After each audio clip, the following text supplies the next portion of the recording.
Valerie Milan has a chronic lung condition that means she struggles with even the most basic movement. That I can't walk or walk properly or sit down properly and get up and down.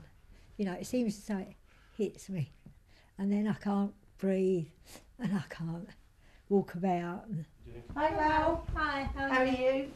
She used to go on day visits to her local hospice, but now they visit her, something nurses and carers from the hospice movement do far more frequently. You enjoyed coming up to the hospice, didn't you?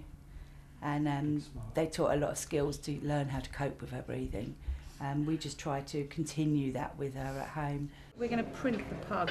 And if the care on offer is changing, so too the buildings. St Wilfrid's in Eastbourne is purpose-built, £11 million worth, raised by supporters. It's more of a community hub with a cafe and art classes open to anyone, not just patients and their families.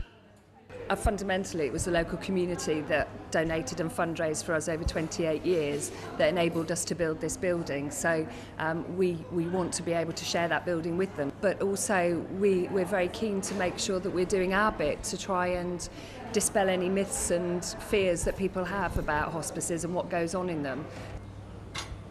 So the cafe behind me helps fundraise here in the Eastbourne Hospice. And just in this one hospice, they need around £4.5 million a year. They get around a quarter of that from the government, and that equates to about £11,500 a day. But don't be put off if you are a fundraiser, they say. Every single pound helps. As well as raising money for the hospices, which is much needed because they all receive a very small amount from government. We're all volunteers, and I think it is all about volunteering. And the great thing about volunteers, they are willing, they're not paid, so there's much more of an impetus and a drive and an enthusiasm there to help. And for Valerie's husband, it's that enthusiasm that he believes has kept his wife alive. 2,500 people a year get this, and they usually last 6 to 8 months. But that was 2 years, 3 months ago.